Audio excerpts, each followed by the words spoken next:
Então, nós estudamos profundamente a palavra de Deus, como vocês vão ver agora. Tentamos nos tirar do meio. Não estamos fazendo nada porque nenhum de nós, as nossas famílias, os irmãos mais chegados a cada um de nós, sentiu ou pensa de algum jeito. Olhamos a palavra de Deus para ver o que ela diz, e então estamos fazendo hoje o nosso pronunciamento daquilo que nós entendemos, porque nós zelamos pela palavra perfeita. Levamos a sério a nossa responsabilidade como anciãos, pastores, guias, presbíteros e bispos. Amamos cada um na igreja como os seus próprios pais. Queremos o melhor para cada um e a salvação de todos, tanto dentro quanto fora da igreja. Mas reconhecemos que somos seres humanos como os demais, limitados e imperfeitos. Por favor, orem sempre por nós, porque precisamos muito mais que você pode imaginar. Reconhecemos também que Deus nos chamou e fomos consagrados ao presbitério desta congregação para guiá-la, protegê-la e cuidar dela o melhor possível dentro das nossas condições, e que seremos julgados por Deus pela maneira que exercemos essa obra. É muito sério. Como ela será, a palavra será o juiz de cada um de nós,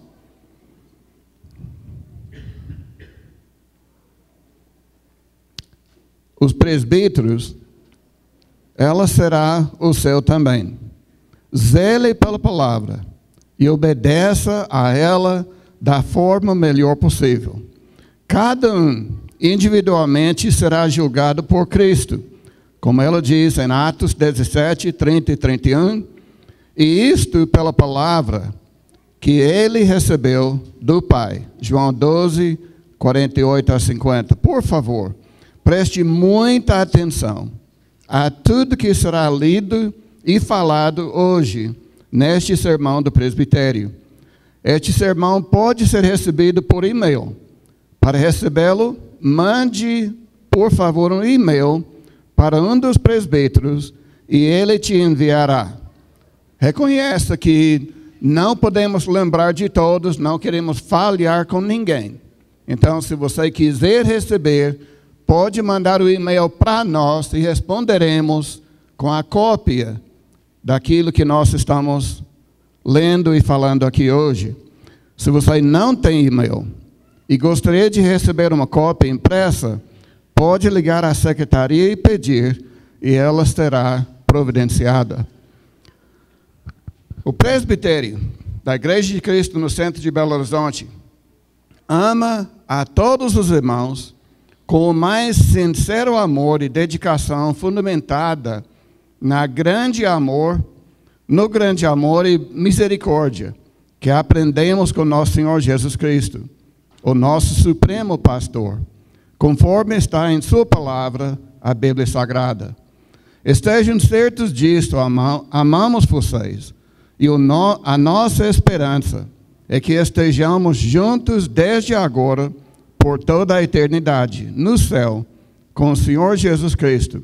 João 14, de 1 a 3. Dentro da nossa limitação, que é conhecida por Deus, esforçamos e oramos a Deus para que João 13, 34 e 35 esteja em todas as nossas atitudes e decisões, para com o rebanho de Deus que está sob os nossos cuidados. Só queremos servir na qualidade de pais espirituais de cada um dos amados do Senhor, como aprendemos com o amado irmão e apóstolo Pedro, que acabou de ser lido, 1 Pedro 5, de 1 a 4. Respeitamos cada um de vocês e queremos que cada um entenda também o que Deus requerirá de nós, como os pais da congregação, no dia final. Hebreus 13, versículo 17, e também Hebreus 13, e versículo 18. Fomos consagrados para caminharmos juntos daqui até o céu. Somos levantados, os chamados pelo Espírito Santo de Deus, para guiarmos a todos vocês neste caminho da eternidade com Deus. Entendemos isto pela conversa do apóstolo Paulo com os presbíteros da igreja de Éfeso, em Atos 20, versículos 17 a 21, e também versículos 28 a 32. O que passaremos para vocês é o cuidado que estamos tendo com nós mesmos e com o rebanho, que o Espírito Santo nos colocou como bispos e pastores.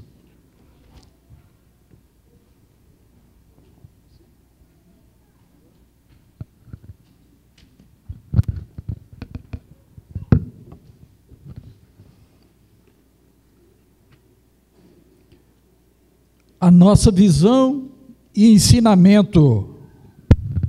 O presbitério da Igreja de Cristo no centro de Belo Horizonte toma como norma a ser seguida na orientação e condução do rebanho de Deus que está aos nossos cuidados, a Bíblia Sagrada. Palavra de Deus para quem deseja segui-la. Tomamos dela não somente a orientação e o ensino sobre casamento e a família, mas também para tudo na nossa vida, no sentido de agradarmos a Deus. Casamento.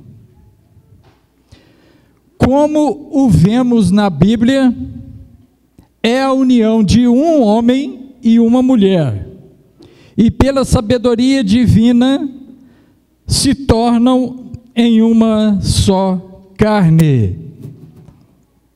Gênesis 2, 24. Cadê ele?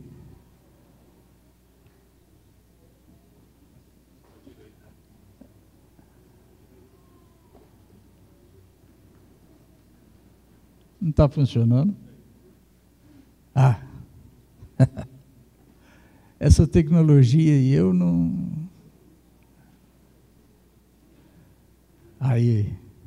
Então, Gênesis 2, 24, é como nós entendemos o casamento na Bíblia, no que Deus planejou para nós. Este é o projeto divino ao qual o Senhor Jesus fez referência ao explicar para aqueles fariseus que o experimentavam, fazendo perguntas sobre o divórcio permitido por Moisés. Em Mateus 19, 3, 6. Por favor, ô Zaqueu, muda aí para nós, por favor. Mateus 19, de 3 a 6. Isso. Com você, vai ficar melhor do que aqui, viu? A continuidade das perguntas sugere que eles não estavam dispostos a entender o verdadeiro sentido da união entre o homem e a mulher. É assim até hoje, a dureza dos corações humanos não mudou. Sempre querem encontrar uma maneira de se justificarem diante do seu eu, isto é, do seu puro egoísmo e falta de vontade de obedecer a Deus. Nós temos isto como herança, tanto da parte do pai Adão, Gênesis 3, 12, como da parte da mãe Eva, Gênesis 3, 13. A realidade de não querermos assumir nossas dificuldades, culpas, e muito menos que estamos em pecado, desde o início faz parte da natureza humana tentar se esquivar de quaisquer responsabilidades. O casamento idealizado por Deus é assim, e, pelo que aprendemos com o Senhor Jesus, Ele e o Pai têm o mesmo ideal para a construção de uma família. Marcos 10, de 5 a 9.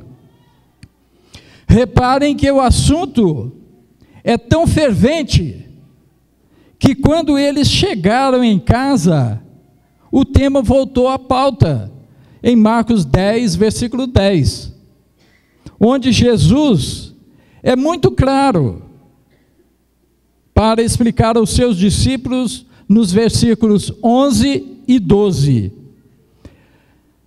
Ensinamento claríssimo, dado por Jesus Cristo, definido para os seus seguidores, o ideal de Deus para o casamento, como também está em Lucas 16, 18.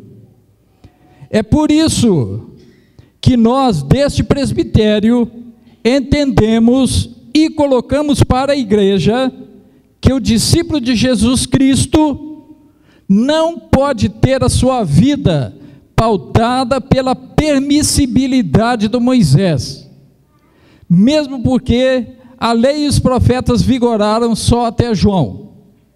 Depois disso, o que está em vigor é o Evangelho de Jesus Cristo, é o Evangelho do reino de Deus, e todo homem se esforça para entrar nele.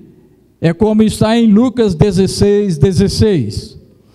Para nós que aceitamos somente a Bíblia como nosso manual de comportamento e vida, queremos mostrar para a congregação como agimos e esforçamos sempre para obedecer ao que ele nos diz sobre tudo, neste caso, sobre o casamento. Eu quero abrir um espaço aqui para dizer: nós entendemos que Deus não legislou tudo sobre o casamento como nós gostaríamos que ele legislasse. O que está aqui, e tudo o que a Bíblia diz, é para experimentar as decisões dos nossos corações. Como que nós decidimos diante daquilo que nós vemos na palavra de Deus? Continuando aqui, no Antigo Testamento, o casamento era a união de um homem e uma mulher com a aquiescência dos pais, ou seja, das duas famílias envolvidas. Observamos como foi o primeiro relacionamento do Isaac e a Rebeca, em Gênesis 24, 66 e 67. É notável como que antes o Abraão não quis que o seu filho se misturasse com as cananeias e fez o seu servo, sob juramento, ir à Mesopotâmia, na casa de seus parentes, e trazer uma esposa para o seu filho Isaque, em Gênesis 24, de 1 a 66. O capítulo todo fala sobre esse assunto. Houve orações, juramentos e muita confiança que Deus estava na direção daquela missão, uma missão de casamento. A jovem foi consultada, a jovem Rebeca foi consultada se queria ou não aceitar aquela situação, e ela quis. Gênesis 24, 55 a 58. Então aconteceu a bênção da família dela, nos versículos 60 e 61. A bênção do Abraão sobre Isaque está implícita na decisão dele de não permitir que o seu filho casasse com as cananeias. E também no versículo 7, na confiança que ele teve de que o Senhor, o Deus dos céus, enviaria o seu anjo para guiar aquela missão. É possível entendermos que a consumação desse casamento aconteceu após orações, bênçãos e juramentos, de uma maneira bem simples e bem natural. Assim, o homem e a mulher, unidos e abençoados, passam a se relacionar sexualmente sem a condenação da sociedade em geral. Gênesis 24, 63 a 67. É visível que para o ajuntamento, união ou casamento e formação da nova família, houve o consentimento das primeiras famílias e o querer dos jovens. É simples assim. Foi o que aconteceu também no casamento de Jacó, em Gênesis 29, 18 a 22. O casamento motivou uma festa para a família e os amigos. O Novo Testamento fala também de uma festa de casamento, onde a Maria e a sua família estavam presentes, o que inclui Jesus, em João 2, de 1 a 11. Isto nos dá o entendimento da naturalidade que há em um casamento, a normalidade de um fato que só traz alegria e contentamento para os familiares e os amigos. Isso de requerimentos, registros em cartórios, com documentos, passaram a ser exigidos há bem pouco tempo. A necessidade de leis humanas para regulamentar o ideal divino do casamento é coisa nova e já iluminada pelo diabo.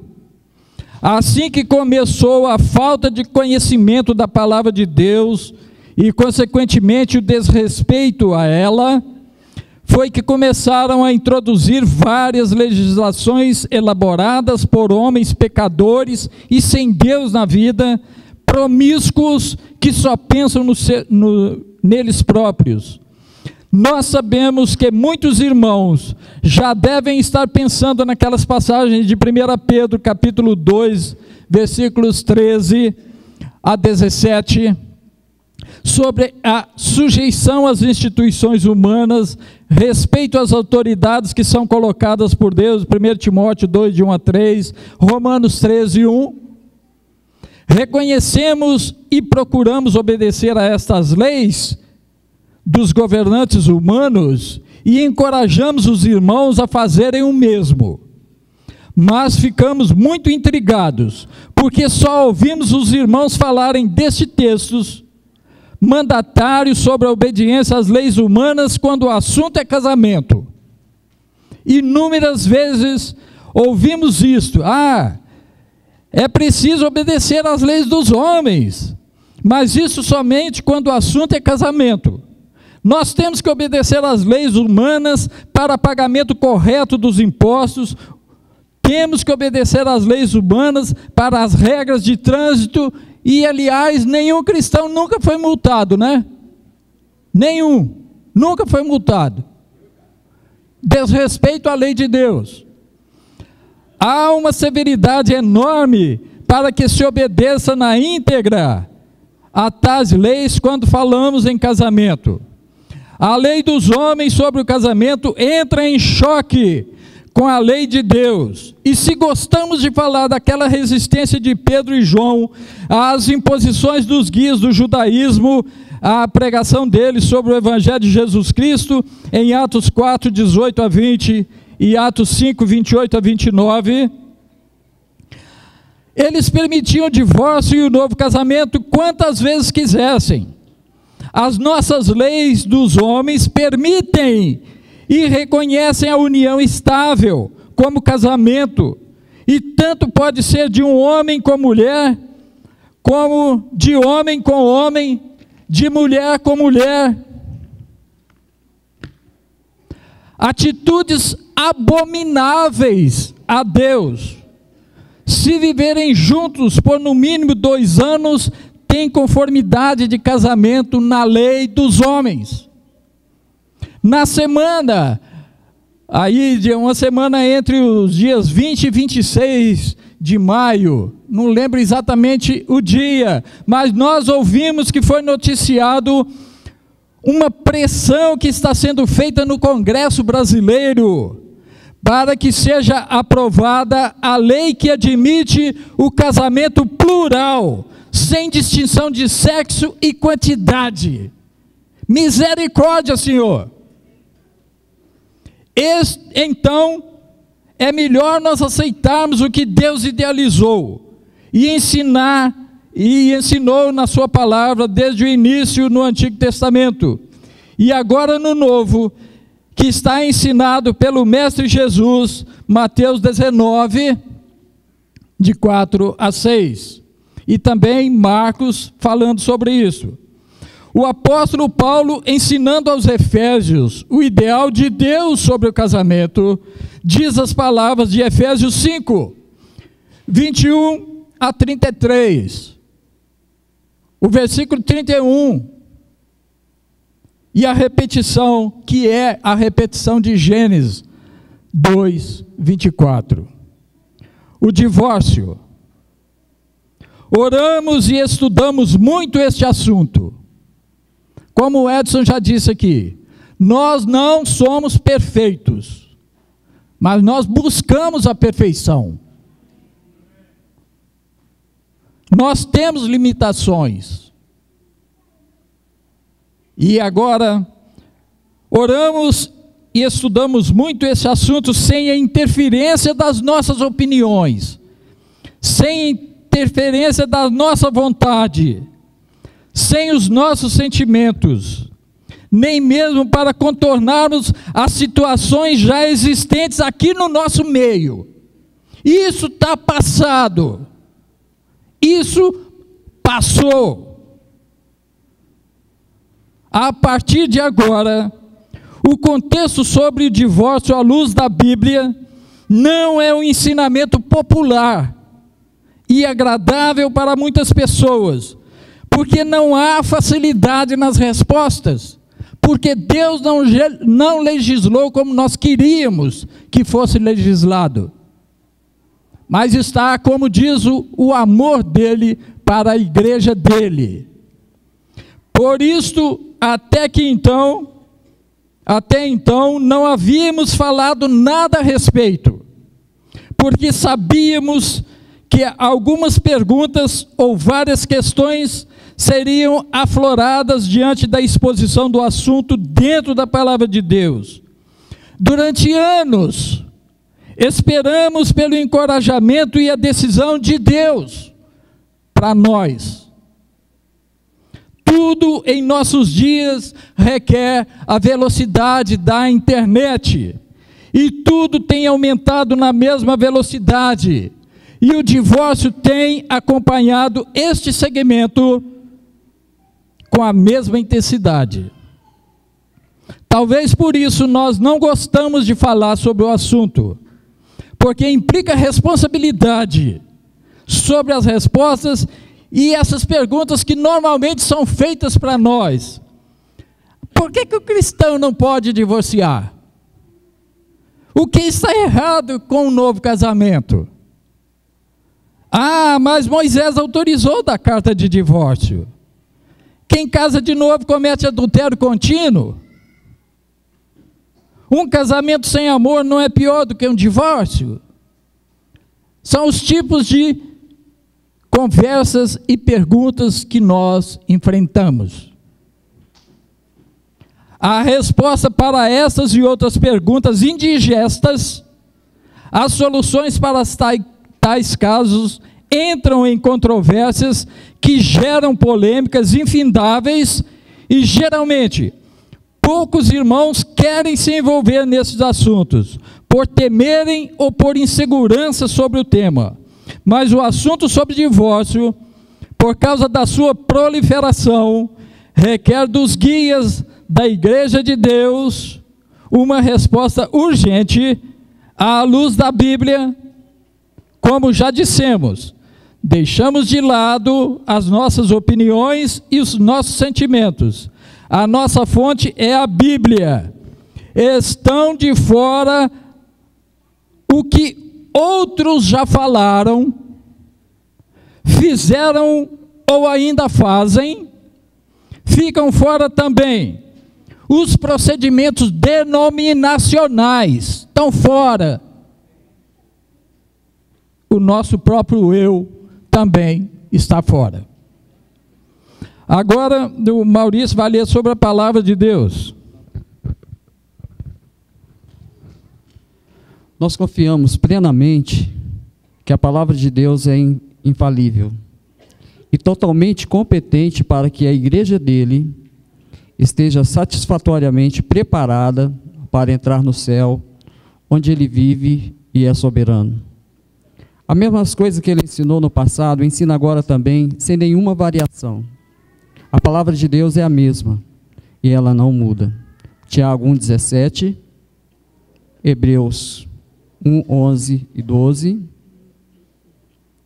Hebreus 13:8, Malaquias 3:6. A Bíblia é tão aplicável hoje como foi em todo o passado e jamais será obsoleta. Oramos para que haja entendimento, compreensão, perdão, misericórdia entre aqueles casais que estão pensando em se divorciarem. É preciso que na Igreja de Deus seja aceita somente a palavra de Deus como único guia para toda a nossa vida. Todas as nossas questões precisam ser respondidas pela Escritura Sagrada. Alguém já disse? Não importa a pergunta, Deus tem a resposta. É verdade. Quando se inicia o ensinamento sobre divórcio, a frase bíblica mais usada é: Deus odeia o divórcio. Esta frase está em em Malaquias 2:16, onde o contexto é feita uma analogia entre as pessoas que querem divorciar-se e os sacerdotes judaicos que já haviam divorciado da palavra, já haviam quebrado a aliança que o Senhor fizera com Israel, com antepassados deles. Malaquias 1:6-14, 2:1-9. Os sacerdotes já haviam quebrado o pacto. Malaquias 2:13-17, onde está demonstrando o fingimento da classe sacerdotal e os guias do judaísmo em geral para com os preceitos da lei do Senhor. Todos eles não davam atenção à aliança de Deus com seu povo e fingiam que eram obedientes. Não foi sem sentido que Jesus os chamou de hipócritas várias vezes, em Mateus 6:2, 5, 16, 23:1, 3, 13, etc. O Novo Testamento exige outras passagens que esclarecem e ensinam contra o desejo de quem esteja tentando divorciar-se. Mateus 5:32, que diz: exceto em caso de relações sexuais ilícitas, porneia, termo genérico para práticas sexuais ilícitas, de onde vem a palavra pornografia, quando a pessoa ela tem prazer nisto. Mateus 19:6, que diz: Deus ajuntou, o homem não separa. E Mateus 19:9, basicamente é a repetição de 5:32, de Mateus 5:32, porneia, o casamento, o novo casamento causa adultério. Marcos 10:2-12, o princípio é o mesmo de Mateus 5:32. Jesus aponta a falha dos judeus que não souberam ou não quiseram distinguir a vontade soberana de Deus e a permissão dele, que levou em conta a dureza do coração deles. O divórcio nunca foi aprovado por Deus. Lucas 16:18. Divórcio seguido de novo casamento leva ao adultério. Romanos 7:1-3. Faz uma analogia entre a validade do casamento e a validade da lei. A validade do casamento é até que um dos cônjuges morra. Da mesma forma que a lei valeu até quando João Batista esteve pregando a vinda do evangelho do reino de Deus. Lucas 16:16, Mateus 11:12 e 13. 1 Coríntios 7:10, 11. Os cristãos não podem separar, ordeno. O apóstolo usa um termo militar, paragelo, mandar, comandar, para ensinar que não é ele, Paulo, mas o Senhor quem determina a não separação. 1 Coríntios 7, 39, e tal qual Romanos 7, 2, 2 Coríntios 6, 14, verificamos em 6 desses textos a proibição do divórcio e em 2 deles uma permissão sob determinada condição. São as chamadas cláusulas de exceção ou exclusão. Mas, analisando bem e deixando de lado a nossa vontade, e se permitirmos a Bíblia falar, notaremos que os textos que parecem permitir entram em choque com aquelas passagens que proíbem, como Marcos 10, 2, 12, Lucas 16, 18, e entram em confronto também com 1 Coríntios 7, 10 e 39. Mesmo a exceção registrada em Mateus 5, 32, que é porneia, e Mateus 7, 19, porneia novamente, precisa ser vista ou entendida com o ensinamento contextual de Mateus 5, 43 a 48. A perfeição de Deus no amor ao próximo, para que nós tornemos filho do Pai Celeste, uma vez que Ele dá o bem do sol e da chuva para justos e injustos, porque você, justo, não pode perdoar ou amar o seu próximo injusto? Se Deus age assim, perdoa. É plenamente aplicável aos cônjuges. E os ensinamentos de Mateus 6, 14, 15, Efésios 4, 13, 31, Efésios 5, 1, Colossenses 3, 13, sobre o perdão. O ensinamento definitivo está em Mateus 5, 20. Eu afirmo que, se a justiça de vocês não exceder em muito a dos escribas e fariseus, jamais entrarão no reino dos céus. A pergunta sobre a permissão do divórcio que os fariseus fizeram foi somente para provar, ou seja, tentar Jesus, tendo em vista as tradições rabinas, injusto, que eles professavam como sendo a palavra de Deus. O ensinamento precisa ser entendido pelos discípulos de Jesus, e que é o nosso caso, que não podemos conduzir esse assunto pela permissibilidade de Moisés. A saída que Moisés encontrou naqueles dias foi permitir aquele povo de coração duro o divórcio. E não era para qualquer motivo, como os fariseus perguntavam a Jesus. Foi permitido porque aqueles que já se detestavam na união, já estavam separados, mesmo por causa do coração duro de um ou de outro. Mas a palavra respondida pelo Senhor Jesus está claro que desde o início não foi assim. Como isto?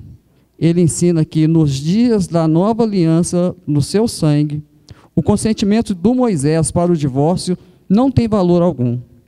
Agora, na era da graça, onde existe a salvação pela graça de Deus, nós fomos perdoados. Temos que perdoar também, até mesmo um tropeço do nosso cônjuge. Então, perdão é o ponto mais alto da doutrina de Jesus Cristo, que foi ensinado aos discípulos dele. Efésios 5, 1, Mateus 5, 44, e ele manda amar os inimigos. Nós sabemos que isso é possível, sim. Precisamos ter o coração perdoador de Jesus Cristo. Se alguém de coração duro, homem ou mulher, não quiser perdoar um adultério, uma infidelidade que já existe, que já não existe mais, já passou, uma imoralidade sexual que tenha sido praticado, uma fraqueza da carne ou o inverso, de Mateus 5,45, não se tornarão filhos do Pai Celeste. Se o irmão ou irmã que pecou contra o outro pedir perdão pela ofensa cometida, tem que ser perdoado ou perdoada. Mateus 6, 14, 15. Quem não erra ou não peca entre nós? Quem é que não erra ou não peca entre nós? Nós somos humanos. E humanos pecam e precisam ser perdoados por nós humanos, como Deus nos perdoa a todos nós, humanos que recorremos a Ele. Aconteceu com os israelitas muitas vezes. Eles quebraram a aliança de Deus com eles. As consequências foram horríveis para a nação. Isso é muito claro no Antigo Testamento, principalmente nas profecias de Deuteronômio 28, 1 a 68, onde há uma relação de bênçãos e outra de maldição. Na época de Jeremias e Oséias, eles falaram também. Jeremias 11, 10, 11, e Oséias 8, 1 e 13, e outros textos. Irmãos, precisamos entender que o casamento se encaixa dentro dos pactos de Deus conosco, a humanidade. Deus criou o homem e a mulher em nada inferior, mas com funções diferentes. O casamento é uma aliança de bênção permanente para o homem e mulher. Vemos ainda que Deus levou a mulher para o homem. Até hoje é assim. E é Deus quem traz a esposa para o marido. Vamos pensar juntos. Será que Deus ia trazer coisa ruim para nós? Ele que é o nosso Pai verdadeiro? Pense lendo Mateus 7, 9 e 11. Nós entendemos que está incluindo a esposa e o esposo em coisas boas. Ou seja, a nossa vida conjugal é uma bênção de Deus. Deus separou uma pessoa para cada um de nós. E essa pessoa que está do nosso lado é bênção na nossa vida. Lembramos sempre o princípio que o apóstolo Paulo colocou para os coríntios, 1 Coríntios 6, 7 e 8. Porque não preferem sofrer a injustiça, porque não preferem ficar no prejuízo.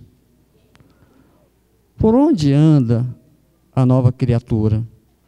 De 2 Coríntios 5, 17.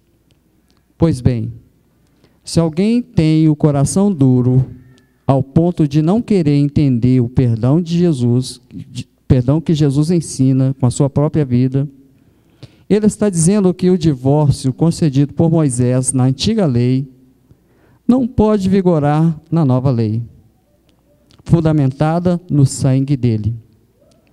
Precisa recorrer à gramática e ver que a palavra porém, dita por Jesus no versículo 32, é uma conjunção coordenativa, adversativa, que liga de forma contrária os dois versículos.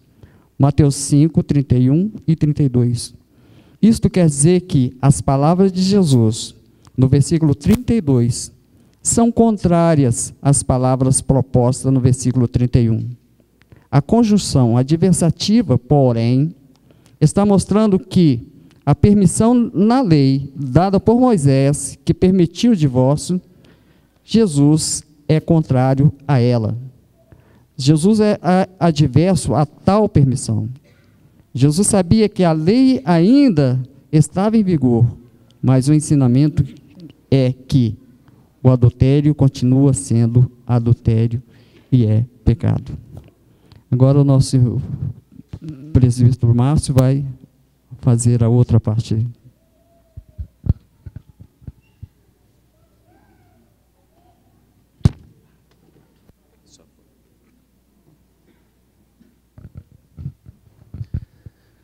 A exceção por imoralidade sexual. A permissão, ela foi dada no tempo da velha aliança por causa da dureza do coração daquelas pessoas. E Jesus dá a única exceção para o tempo da aliança no sangue dele. Quando o homem ou a mulher há o desejo de ser infiel ao cônjuge, quando um dos dois tem o desejo de levar uma vida de infidelidade, se aquele povo da velha aliança era de coração duro, agora o povo da nova aliança, os discípulos do Filho de Deus, tem que ser de coração mole. E por coração mole entendemos um coração sensível, um coração amoroso, misericordioso, perdoador. Como é o coração do nosso Mestre Jesus Cristo, que decidiu ir para a cruz no nosso lugar, para que houvesse perdão até para o mais injusto pecador que desejar mudar de vida e de conduta. Essa graça foi contada no Salmo 37, os versículos 3 a 9. A terra será tão boa quanto uma poupuda herança para aqueles que acreditam e esperam no Senhor. Deus, o nosso Senhor e Criador, é também o nosso Salvador. Mateus, capítulo 1, versículo 21. Ele quer amar até o mais vil pecador, que olhar para Cristo arrependido dos seus pecados. Nisso está incluído adúlteros e adúlteras arrependidos. Porque nós, discípulos desse perdoador, não podemos perdoar o nosso irmão, a nossa irmã que pecou nesse sentido e está arrependido ou arrependida? Onde fica a obediência? A Efésios, capítulo 4, versículo 31. E no capítulo 5, versículo 1, o perdão de Deus atinge até os praticantes da imoralidade sexual, referida em Mateus, capítulo 19, versículo 9, que se arrependem e pedem perdão. São perdoados por Deus, porque os discípulos do Deus perdoador não querem imitá-lo? Serão, por acaso, maiores do que o nosso Criador e sustentador? É claro que não.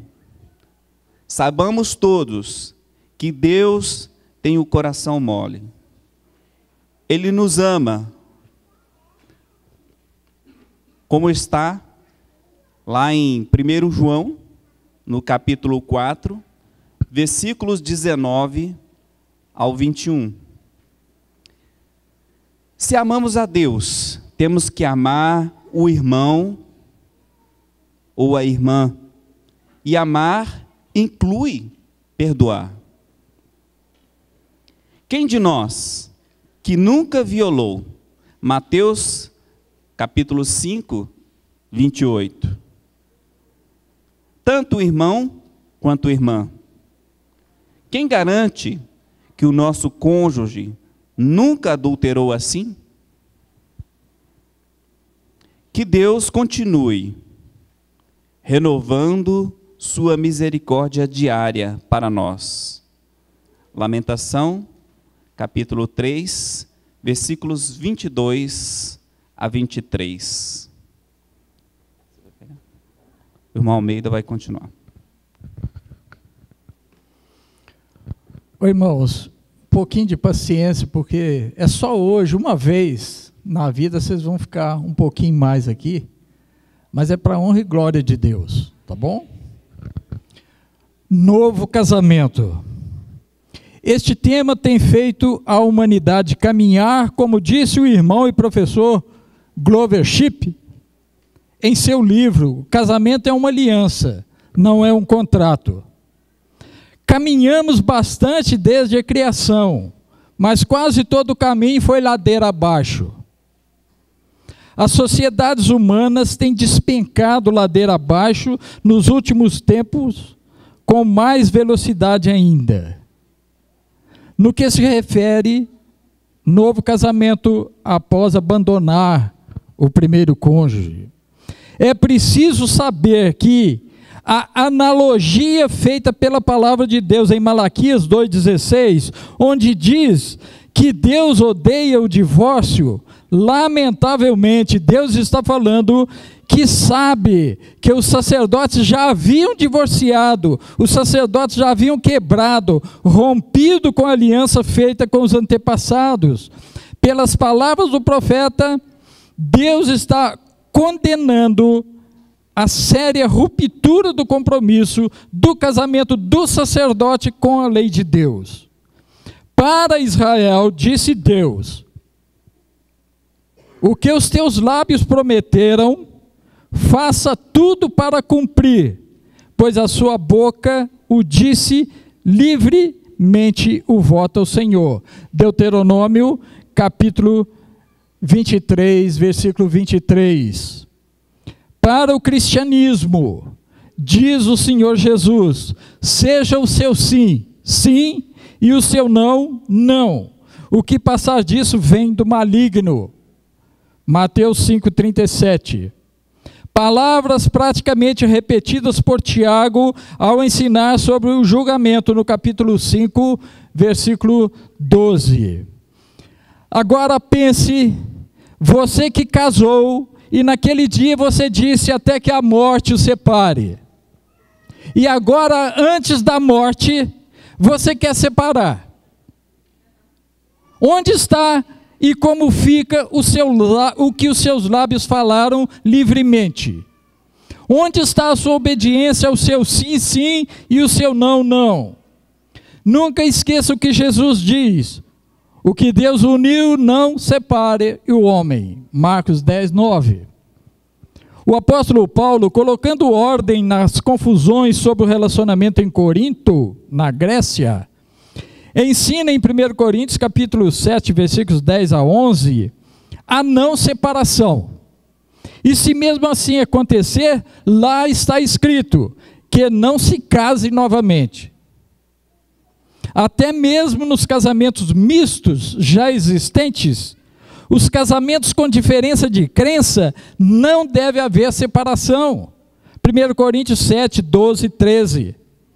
A única coisa que tem poder para acabar, para anular ou interromper uma aliança de casamento é a morte. E Deus é testemunha constante da união matrimonial entre o povo de Deus. Ele une um homem e uma mulher e eles estão unidos.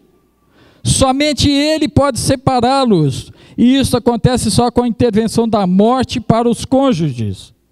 Uma outra explicação clara também está em Romanos 7, 2 e 3. Com a atenção para o versículo 3. Se o marido, no caso a esposa também, ainda vive e casar de novo é considerado adúltero. É como está também em Lucas 16, 18. Quem casar com a pessoa divorciada comete adultério. É moicheia. Moicheia é a palavra grega para adultério. Tudo isso está colocado e ensinado para o povo de Deus.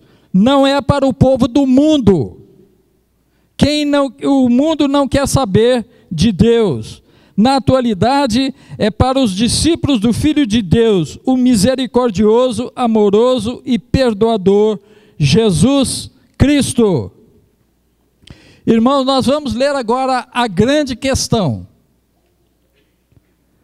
Para a maioria da irmandade, é quando a pessoa chega do mundo para a igreja. e em muitos casos já no segundo ou no terceiro casamento. São muitos os casos assim na igreja. Estas pessoas não conheciam plenamente o planejamento de Deus para o casamento. Não sabiam corretamente o ideal de Deus para ser obedecido com relação ao casamento e suas responsabilidades. Estas pessoas, na maioria das vezes, entendiam o casamento somente na união física. Estas pessoas agora ouviram a palavra de Deus, conheceram a vontade de Deus, entenderam e agora só querem viver para agradar a Deus. Mas estes, agora irmãos, que vieram para a irmandade, já divorciados, são fiéis e servem ao reino de Deus. Seus ex-cônjuges já têm outras vidas. Estes agora irmãos conheceram alguém na irmandade e querem casar no Senhor. Nós não vamos permitir tal casamento? Nós entendemos que devemos permitir. Esclarecemos ainda que não podemos proibir nada, mas que todos saibam que o Senhor Deus é quem julgará todas as coisas. Nós não fazemos julgamento nenhum.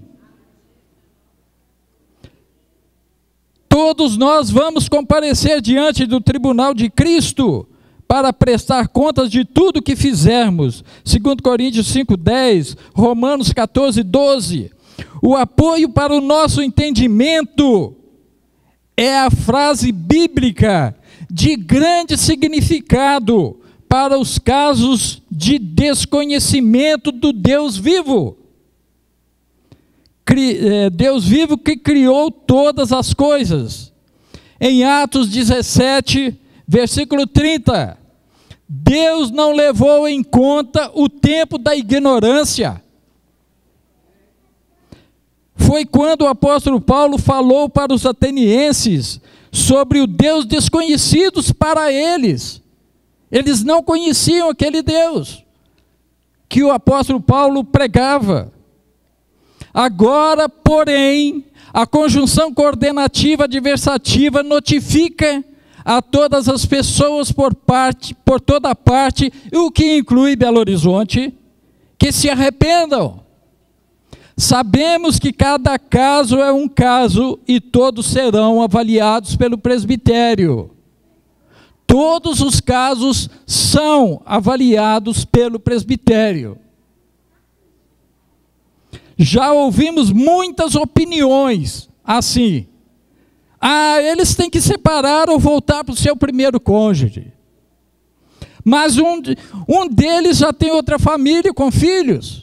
Nós vamos separar mais uma família?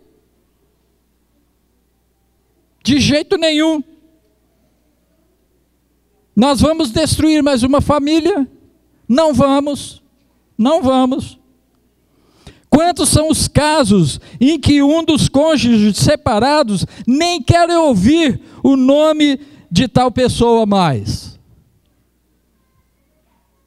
Depois de ter havido várias tentativas de reconciliação com a ajuda do presbitério, e a outra parte não quis. A parte aqui, teve um que falou comigo: meu cônjuge não quer me ver nem pintado a ouro. Não tem jeito. Quem vai julgar é Cristo. Ele é que vai julgar tudo. Não somos nós. Quem conheceu o Senhor e seu planejamento e é fiel servidor, por que não casar de novo no Senhor? Onde está a misericórdia requerida em Lucas 6,36? Nós temos que ser misericordiosos, como nosso Pai Celestial é misericordioso. Como fica o amor ao próximo, que é o ponto alto do testemunho de vida para os discípulos de Jesus Cristo? É obedecer a João 13, 34 e 35 sobre o amor ao próximo e outros textos de amai-vos uns aos outros. Outro ensinamento maravilhoso sobre o tempo da ignorância, é quando Jesus chamou Mateus para ser um dos seus apóstolos. Mateus 9, 9 e depois 10 e 13. Mateus era inimigo da nação israelita. Mateus era um traidor do povo de Deus. Cobrava impostos dos judeus para o Império Romano. Era uma coisa imperdoável. Mas Jesus o chamou. Jesus o chamou.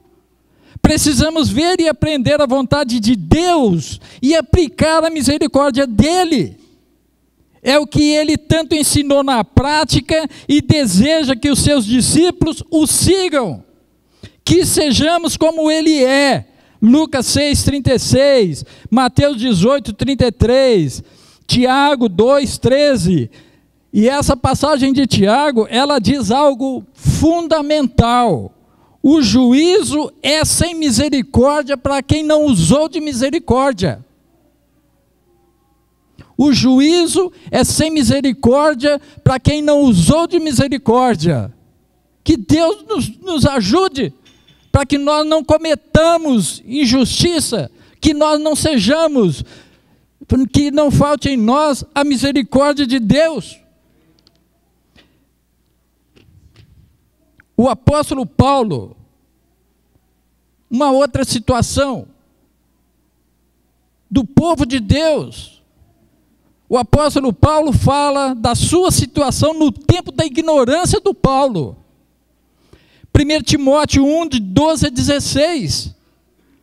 E nós vamos dar uma atenção especial aqui no versículo 16, onde o apóstolo Paulo fala para o Timóteo, ele confessa para o Timóteo, isto aqui, mas por essa mesma razão me foi concedida misericórdia. Ele matou muitos cristãos, e ele diz, por essa razão me foi concedida misericórdia, para quê? Para que em mim, que sou o principal pecador, Cristo Jesus pudesse mostrar a sua completa longanimidade, paciência, e eu servisse de modelo para todos os que hão de crer nele para a vida eterna. O apóstolo Paulo, assassino de cristão, modelo para a cristandade. Isso é misericórdia. É isso que nós temos que exercer. É isto. Deus quer ver em nós o desejo de não errarmos mais, irmãos. Deus quer ver em nós que nós paramos de errar e que nós estamos esforçando para o aperfeiçoamento da nossa santidade. 2 Coríntios 7, 1. 2 Coríntios 7, 1. Aperfeiçoar a santidade é o que nós temos que fazer. Deus nos quer desenvolvendo a nossa salvação. Filipenses 2:12. Ele não importa pela maneira que viemos do mundo, estragados, dilacerados, triturados pelo pecado, e uma vida sem esperança e sem expectativa. Ele sabe que nós éramos desconhecedores do seu pleno amor. Agora nós achamos a graça de Deus. Por que tais irmãos não podem se unir no Senhor dentro de uma nova vida transformada e obediente? Mateus 5,7 diz que os misericordiosos alcançarão misericórdia. Deus nos trata como merecemos. A igreja de Éfeso foi lembrada que eles já haviam alcançado a misericórdia de Deus, portanto a maneira deles viverem já não podia mais ser como a vida do tempo dos gentios, quando não conheciam a Deus nem a vida que Ele proporciona. Aquela comunidade era ignorante quanto à vontade de Deus, portanto era necessário que se ajuntassem à nova maneira de viver e se despissem da antiga. Efésios 4, 17 a 24.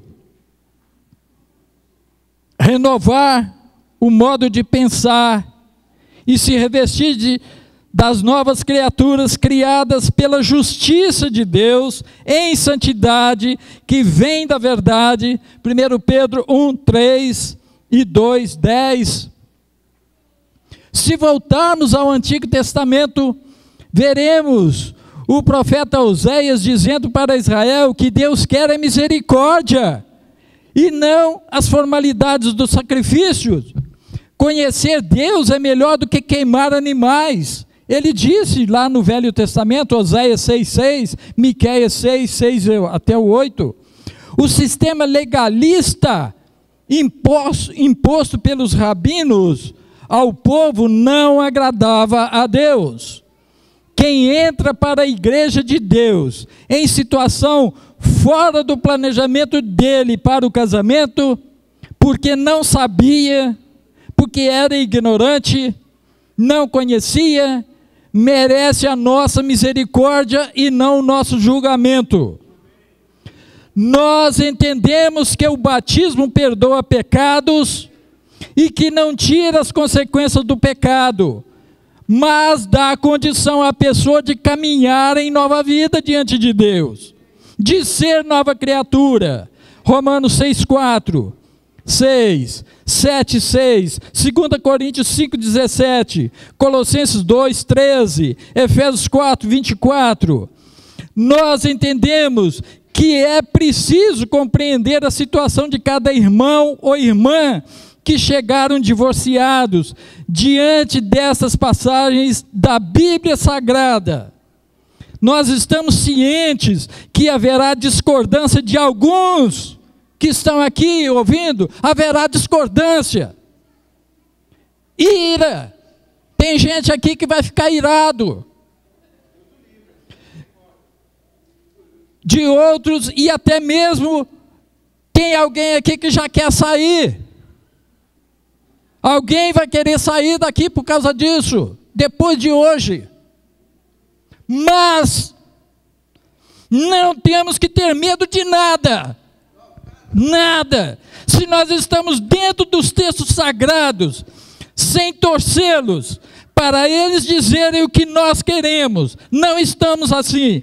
Foi o que Deus falou a Josué, para que seria o guia do seu povo. Josué 1:9.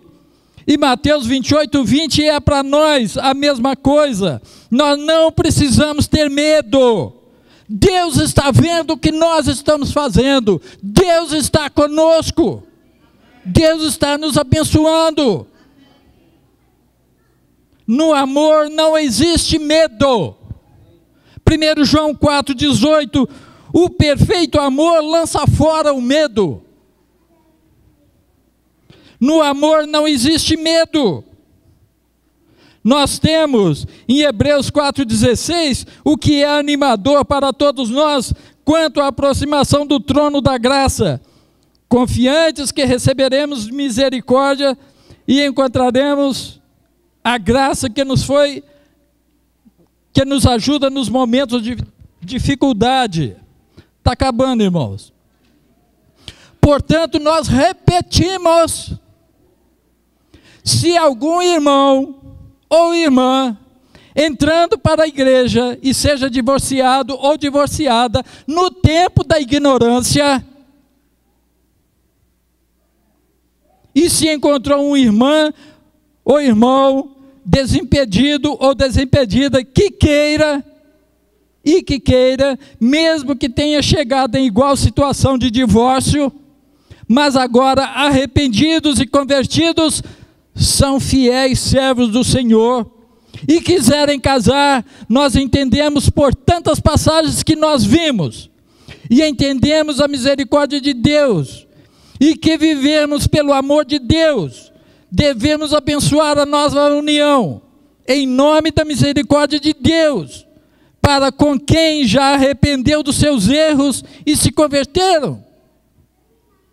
Com isso, nós não estamos dizendo, preste atenção, Igreja de Deus no centro de Belo Horizonte, com isso nós não estamos dizendo que devam exercer funções de liderança. Não estamos aprovando liderança.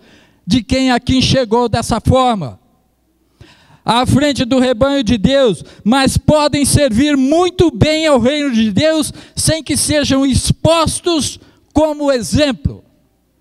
Podem servir sem ser expostos como exemplo. Podem. Já erramos muito no passado, mas não erraremos mais. Não queremos errar mais. Quanto às cerimônias, nesses casos, nesses casamentos, para evitar um desgaste maior, é melhor que nós os ajudemos a encontrar um lugar diferente daqui do prédio, já que a situação deles também é diferente do normal de Deus. Por isso nós não fazemos casamento aqui no prédio, dessa situação, certo? Porém, abençoados, porque foram chamados pela palavra do Senhor. Nós temos a prerrogativa de abençoar como uma nova família, em nome do ensinamento e da misericórdia de Deus. Nós não queremos e não podemos ser legalistas, não somos legalistas, nós não podemos ser legalistas, porque o legalismo não tem amor, no legalismo tem morte, e nós não queremos matar ninguém. É nossa função manter, cuidar a vida do nosso rebanho, o rebanho de Deus que está sob os nossos cuidados. Que Deus, o nosso Senhor, aumente sua misericórdia sobre nós e nos dê muita sabedoria, nos ilumine e nos perdoe. Amém e amém.